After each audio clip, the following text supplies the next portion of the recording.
I'm going to light our chalice with words from a poet. This is Billy Graham. Love is to the heart what the summer is to the farmer's year. It brings to harvest all the loveliest flowers of the soul.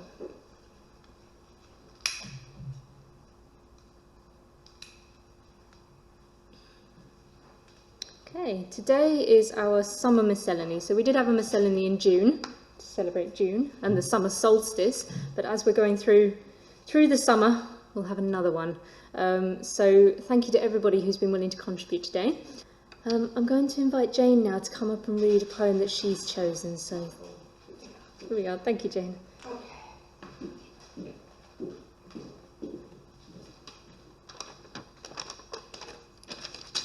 Right.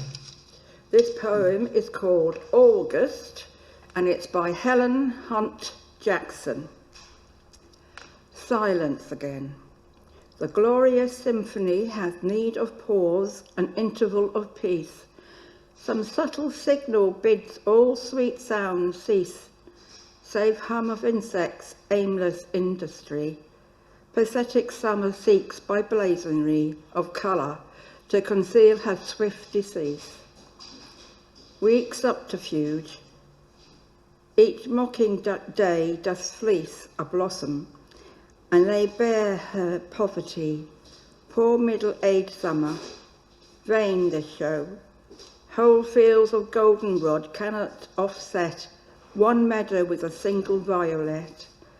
And well the singing thrush and lily know, spite of all artifice which her regret can deck in splendid guise, their time to go.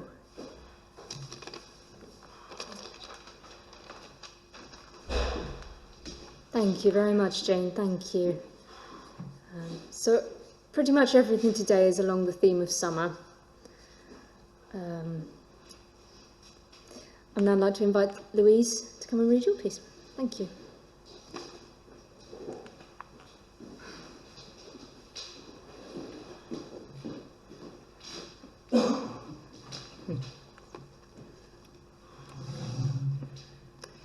Hello everyone.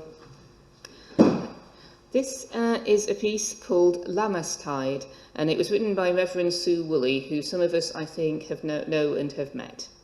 I should perhaps add, Lamastide is the summer solstice, which is the 1st of August, so we're not quite there, but this is pretty near to it. Every faith has its festivals, which are important punctuation marks in the religious year. Of these, harvest festivals of various kinds are possibly the oldest and certainly the most universally celebrated. Every day of the year, a harvest is being gathered somewhere in the world. Wherever and whenever there is a successful crop, people hold a festival. It is a time for thanking that which they hold divine for providing them with food. The common features of these harvest festivals are the ideas of celebration, giving thanks and sharing. And on the 1st of August, in this part of the world, we celebrate Lunasa, or Lamastide, which is one of the 8 pagan festivals of the wheel of the year. It is celebrated either on the 31st of July or the 1st of August. As with some of the other pagan festivals, it was taken on board by the Christian Church in this country, and it is traditionally the time when the first fruits of the harvest are brought to be blessed. In the early English Church, it was customary to consecrate bread made from the first ripe corn at Mass on this day, probably in thanksgiving for the harvest, hence Lammas or loaf mass. This custom is also referenced in other parts of the Bible, for example, honour the Lord with your substance and with the first fruits of all your produce, which we find in the book of Proverbs. Whichever of these traditions we as human beings follow, it is clear that the impulse to give thanks for the bounty of the earth at this time is a strong and long-standing one. The tradition of offering the first fruits of the harvest to the divine has many roots, which is as it should be. Far too often we can take the bounty of the earth at this bountiful time for granted. And Rev Sue Woolley comments, I think it is a shame that Western society has grown so far away from the rhythm of the seasons and the agricultural cycle. If you ask anyone now where their food comes from, they are likely to reply, from Lidl. You can buy pretty much anything all year round, strawberries in December, parsnips in June, but this universal bounty has its downside. We have lost contact with the changing order of the seasons, and I think that it is a loss. The demand for all kinds of everything all the year round has had far-reaching effects across the world. Farmers in developing countries now grow cash crops such as coffee and bananas instead of food to feed themselves and their families. Now, as a fair trade church here at Newcastle, we try to buy fair trade products so that the people growing cash crops can also get a fair deal on their products, so that they have enough money to feed themselves and the kids to school and pay for facilities in their community. Speaking as myself now, I think cash crops are not always a bad thing if they help people's prosperity, but it's whether or not they are grown at such and sold at such low rates that it exploits the people who are growing them. But to return to the tradition of the harvest, there's an old story that in ancient times people believed that a spirit lived in the crops when they grew. They thought that when the fields were harvested, the spirit was losing its home and would hide in the last bundle of stalks that were cut. So the last sheaf was cut carefully and kept until the next harvest or ploughed into the soil, and in this way the farmers made sure that the spirit stayed with them and gave them a good crop the following year. Sometimes they were made into little figures called corn dollies, which is where the ancient tradition comes from. And it is also sometimes at this time of the year we can take stock of what has happened in the last year, the 12 months just gone. This is very much a feature of the final harvest festival, Samhain, which takes place at the end of October. Traditionally, for people following a pagan approach to spirituality, it's actually the start of the year when people start to think about what they've done over the last 12 months and plan for the next 12. It can be interpreted as the time when we can all stop planning for the future, sit still for a while and take stock of what has happened, and also give thanks for the good things that have happened, and say farewell and make our peace for the bad things. It is a chance to review what has not gone so well and think about what might happen differently in future. Because in a certain way, we too are the crops which the divine has planted. So to come back to the idea that the Jews saw themselves as the first fruits of God, Paul, who was a Jewish Pharisee before his road of conversion on the road to Damascus when he chose to follow Jesus, perhaps had this in mind when he wrote his famous letter to the Galatians, in which he rather infamously encouraged his readers and hearers to follow the promptings of the Spirit rather than yielding to the desires of the flesh. And he enumerates the 9 fruits of the Spirit: love, joy, peace, patience, kindness, generosity, faithfulness, gentleness, and self-control. Paul's use of the term the desires of the flesh to stand in for undesirable behaviour is an unfortunate one because it has led to the persecution of people who simply want to love each other in different ways. Many people today would suggest it's better to use the term the system or the world to stand in for this, because it is when we are led by worldly values rather than listening to the divine that we fall into the sins which Paul lists. He lists them as, quote, fornication, impurity, licentiousness, idolatry, sorcery, enmities, strife, jealousy, anger, quarrels, dissensions, factions, envy, drunkenness. It is clear from that only a few are linked to sexual relations, but many parts of the church have interpreted impurity to mean any form of sexuality and sexual expression that they don't agree with. But Sue Woolley argues that some of the other works of the flesh Paul mentions are far more serious in the horrible impact they can have on other people.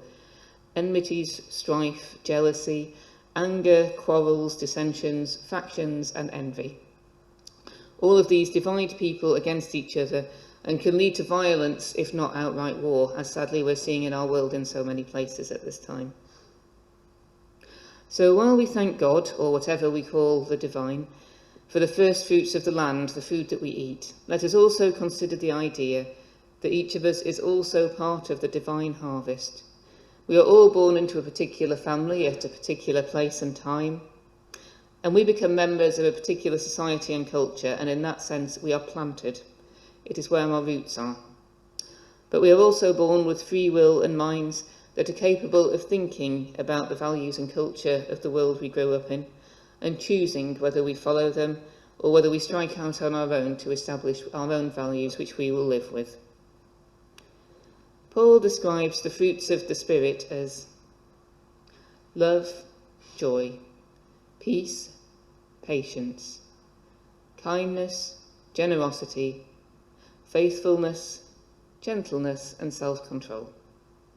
Perhaps we should think less about his condemnation of the desires of the flesh and more about what sort of world it would be if we all concentrated on trying to cultivate these fruits within our hearts and souls and within the community and the world we all live in. Then let us offer them to God as the harvest by living them in our own lives. Our world would be a much happier and gentler place to live in if we all learned to get along with each other. And where there are long-standing historical barriers to people getting on with each other, where there has been injustice that divides people and leaves people rightly to feel that they have not been treated fairly or that they have suffered, we must listen to them and think of ways in which we can bring our society together. We are all people, each of us with a mind and the power of choice, and our choices can dictate how we react to other human beings, to what happens to us and what happens in the lives of others. So let us all tend our souls with care, so that the fruits of our lives at this happy time of summer can make our world a better place. As Cliff Reed wrote, "The first fruits of the Spirit's harvest bring hope of a better world for all humanity." And may it be so. Thank you, Louise, and thank you to Sue Woolley. I'm going to read Beatrix Potter's The Tale of the Flopsy Bunnies because it's set in summer and it's very, very sweet. We'll have half now and half later in the service. Okay. It is said that the effect of eating too much lettuce is soporific. I have never felt sleepy after eating lettuces, but then I am not a rabbit. They certainly had a very soporific effect upon the Flopsy Bunnies. When Benjamin Bunny grew up, he married Flopsy. They had a large family, and they were very improvident and cheerful. I do not remember the separate names of their children. They were generally called the Flopsy Bunnies. As there was not always quite enough to eat, Benjamin used to borrow cabbages from Flopsy's brother, Peter Rabbit, who kept a nursery garden. Sometimes Peter Rabbit had no cabbages to spare. When this happened, the Flopsy Bunnies went across the field to a rubbish heap in the ditch outside Mr. McGregor's garden. Mr. McGregor's rubbish heap was a mixture. There were jam pots and paper bags and mountains of chopped grass from the mowing machine, which always tasted oily, and some rotten vegetable marrows and an old boat or two. One day, oh joy, there were a quantity of overgrown lettuces which had shot into flower. The Flopsy Bunnies simply stuffed lettuces. By degrees, one after another, they were overcome with slumber and lay down in the mown grass. Benjamin was not so much overcome as his children. Before going to sleep, he was sufficiently wide awake to put a paper bag over his head to keep off the flies. The little Flopsy Bunnies slept delightfully in the warm sun. From the lawn beyond the garden came the distant clackety sound of the mowing machine. The blue bottles buzzed about the wall, and a little old mouse picked over the rubbish among the jam pots. I can tell you her name. She was called Thomasina Tittlemouse, a wood mouse with a long tail. She rustled across the paper bag and awakened Benjamin Bunny. The mouse apologized profusely and said that she knew Peter Rabbit. While she and Benjamin were talking, close under the wall, they heard a heavy tread above their heads, and suddenly Mr. McGregor emptied out a sackful of lawn mowings right upon the top of the sleeping Flopsy Bunnies. Benjamin shrank down under his paper bag. The mouse hid in a jam pot. It's halfway. We'll listen to the rest later. I'm going to share what Norman would have read if he'd been here. So Norman, thank you very much for sending this to us. We're very sorry, Norman has COVID, so he's joining us online. So I'm going to read what you've sent us. Thank you. Seeds of an idea sown a century ago. The choice of Gateshead as the site of the summer 1990 Garden Festival brings to mind a notable centenary in that year. For in 1890 there was published a best-selling work of great social importance. In Darkest England and The Way Out revealed dire poverty in urban England and outlined a scheme for its alleviation. The author, General William Booth, had spent 3 years, from 1858 to 61, in Gateshead as a Methodist minister, an experience which surely helped to form his ideas for social and spiritual regeneration, which characterised the Salvation Army, established in 1865.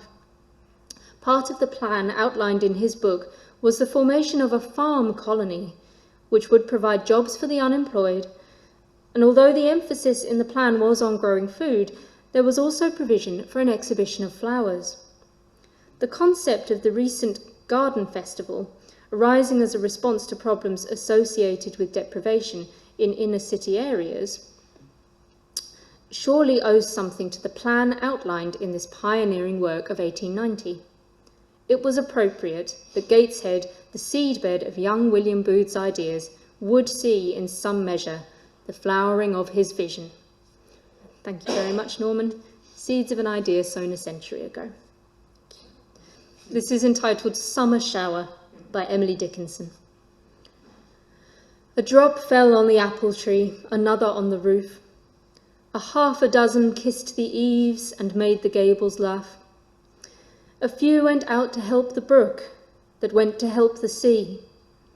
Myself conjectured, were they pearls, what necklaces could be. The dust replaced in hoisted roads, the birds jocosa sung. The sunshine threw his hat away, the orchard's spangles hung. The breeze brought dejected lutes and bathed them in the glee.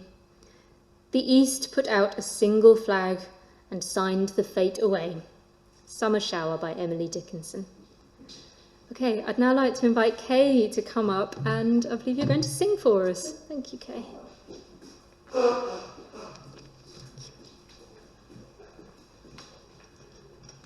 Hello. Brief historical background to start with. The Scottish Highlands, today where tourists flock to as an idyllic place of peace and beauty, has had a very sort of checkered history in the past when it wasn't at all so peacefully. Viking raids, clan feuds, the Jacobite uprisings and the destruction of the clan system after Culloden. However, about the greatest disaster that happened was what's known as the Highland clearances right at the end of the 1700s and throughout the early 1800s, when the former clan chiefs, now just landlords, realised that they could get a lot more money from the land rather than the pitiful rents that the tenants living at a subsistence level. If they cleared them off the land, swept whole communities away and just filled the land with sheep, which only took one or two shepherds brought in from the lowlands and other places at their wages, much more economical. And at that time there was a big demand for wool. We had about 20 years of war with the French, first against the revolutionary governments, then Napoleon. So there was a big demand for wool, for uniforms for the soldiers, a vastly increased army. However, before all that, before the clearances, the old system in the Highlands, the main livestock they had then wasn't sheep, but a breed of small black cattle, and in the autumn time, they couldn't feed them all through the winter, so during the summer they'd cut hay to feed as many as they could. And in the autumn, the surplus was sold at either the local livestock markets or handed over to the drovers to take them to the huge livestock marts in the lowlands at places like Crieff and Falkirk. However, what they did to conserve in the summertime, they had a custom there, which was to conserve the good grass at the valley bottoms there. They drove their cattle up onto the tops of the moors there to graze on the rougher mountain grasses, while they kept the valley bottoms to get as much good grass as they could to cut for hay for winter feed. And when they drove them up onto the moorlands there, they used to send the young people, the teenagers, the young lads and lasses, to look after them there to make sure they didn't stray or get lost. And while they're up there, rather than having them coming back down to the settlement at night time, they kept the young people up there in what were called shielings, just rough stone bothies there. It's the same word as we've got locally at North and South Shields. It just means a temporary shelter. And up there, of course, the young people, of course, it was their glorious opportunity, out of sight of their mothers and fathers, for romance, entertaining themselves, of course, with songs and stories. But, of course, the big thing, that's where the romances started. They had to be careful not to go too far, of course, because in those days, you know, in a place like that, if you got a girl left literally holding the baby, you were compelled to get married. And in those days, wedlock did mean deadlock. There was no way out. However, they had a good old time there, and at least it gave them a chance to suss out who they wanted for their life partners, and then in due course get married. And this is a song about from the Hebrides about the system in the Shielings there. It's a Gaelic song. There is English words, so I'll not inflict the Gaelic words or the Gaelic on you there. And the two versions, as often happens where you've got a song or poem put from one language into another, the meaning can be quite different. In the Gaelic version, it's an old man singing, remembering the days of his youth when he was up in the Shielings, and what he remembers is the singing of the girls there, which shows how old he is, if that's what he's chiefly remembering rather than the romances. But the English words that have been put to it are a young lad singing in praise of his beloved. So I guess this is one of the ones where the introduction is longer than the song. So I'll just get on with it now. Last night at the Shieling was Mary, my beloved, out on the hillside by the Shieling. My Mary, my beloved, mo vari, mo lianan, my Mary, my beloved, on the hillside by the Shieling was Mary, my beloved. Like the white lily floating on the peat pool's dark waters, pure and white as the lily on the peat pool's dark waters, mo vari, mo lianan, my Mary, my beloved, like the white lily floating on the peat pool's dark waters. Like the blue gentian blooming, wet with dew in the sunshine, are the eyes of my Mary, purple blue in the sunshine. Mo vari, mo lianan, my Mary, my beloved, lily white, pure gentian-eyed, is my Mary, my beloved. The Shealing Song. Thank you so much, Kay. That was absolutely wonderful. Thank you for sharing. Another musical interlude now. David, would you be willing to come up and play? David's going to play the guitar for us. Oh, good. Do you want this?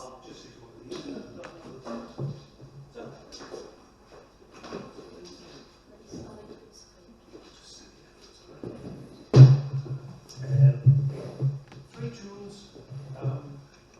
As it's August, it's village fair time, so Scarborough Fair, and then into English Country Garden, because the gardens are looking nice and growing over, and then into summertime.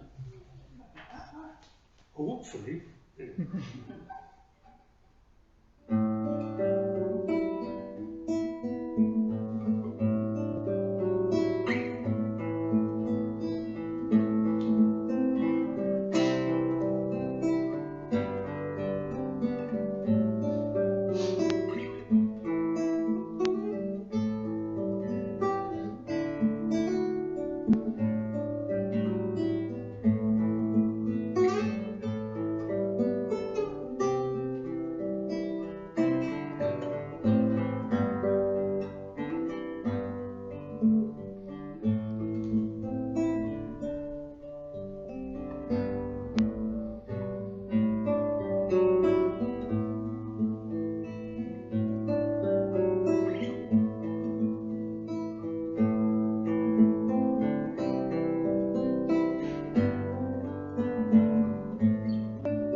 I'm now going to finish our tale of the Flopsy Bunnies. So remember that Mr. McGregor has dumped a sack full of lawn mowings over the little bunnies, and Benjamin and Thomasina have hidden. The little rabbits smiled sweetly in their sleep under the shower of grass. They did not awake because the lettuces had been so soporific. They dreamt that their mother Flopsy was tucking them up in a hay bed. Mr. McGregor looked down after emptying his sack. He saw some funny little brown tips of ears sticking up through the lawn mowings. He stared at them for some time. Presently a fly settled on one of them, and it moved. Mr. McGregor climbed down onto the rubbish heap. 1, 2, 3, 4, 5, 6 little rabbits, said he, as he dropped them into his sack. The Flopsy Bunnies dreamt that their mother was turning them over in bed. They stirred a little in their sleep, but still they did not wake up. Mr. McGregor tied up the sack and left it on the wall. He went to put away the mowing machine. While he was gone, Mrs. Flopsy Bunny, who had remained at home, came across the field. She looked suspiciously at the sack and wondered where everybody was.